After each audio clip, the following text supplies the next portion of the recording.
So the reason this channel is never going to be successful is because I jump all around going from like repairing vintage radios to talking about Weetabix, but there you have it. Thank you, subscribers, for hanging in with me. So what we have here is Canadian Weetabix and Kenyan Weetabix. This is made in a factory in Canada. This is one made in Kenya. And I got it. We've been to the UK enough that I developed a taste for Weetabix because it's not as sweet as American breakfast cereals.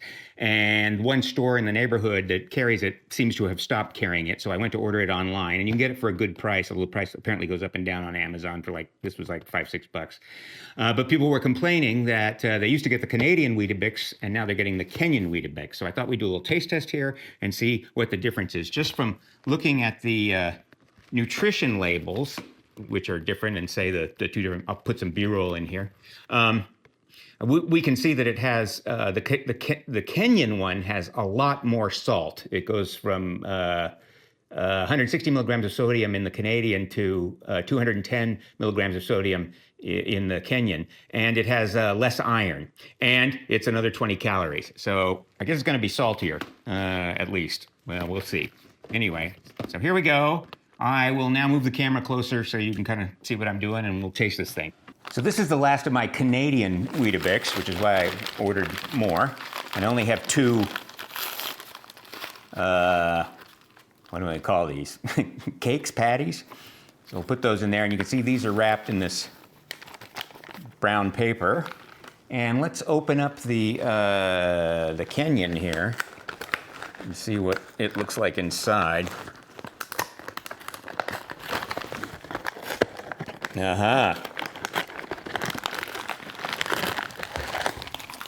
And so there we have a white plastic wrapping instead of the paper wrapping. So there's a difference from Kenya. Let's open this up.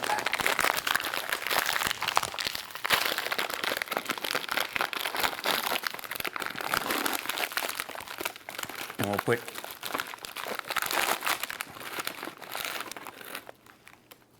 two of those in there.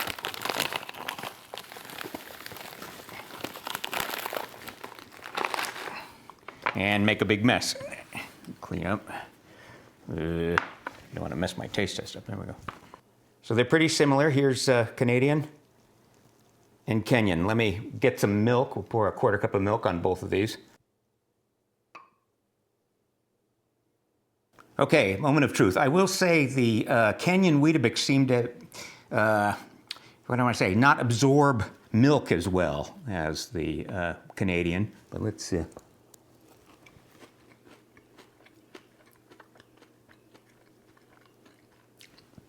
Okay, so that's the Weetabix taste I'm familiar with.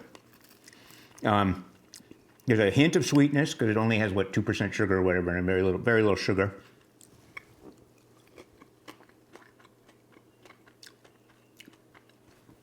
And a nice grain taste. Now, presumably these are made from grains sourced in Africa. So let's go over here.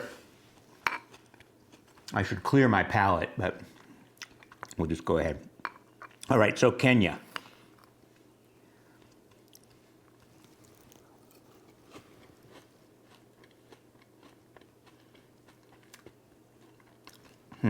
Doesn't seem as sweet. It's not this nice background sweet note.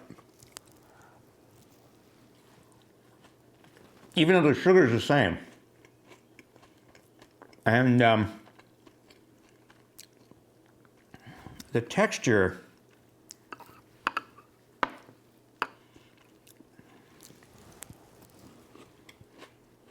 well, it's close. It's not wildly different, but it is different.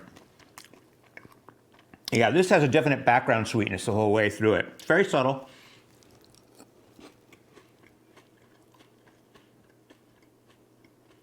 And this just doesn't at all. Which is fine with me, because I'm not a sugar hound.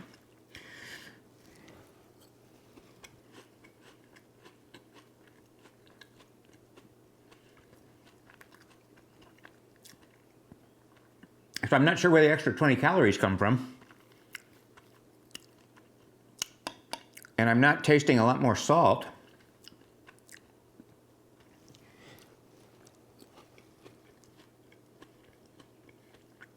Yeah. Okay. Well, my takeaway is the big difference is the Canadian is a slightly different texture and has more of a background sweet note running through it. And this is a little, what do I say,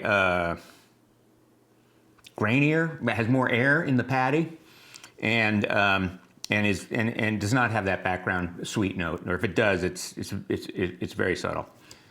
So how's that for some more low effort content? That's what I'm here for. Anyway, thanks for watching. Like, subscribe. We'll see you on the next one.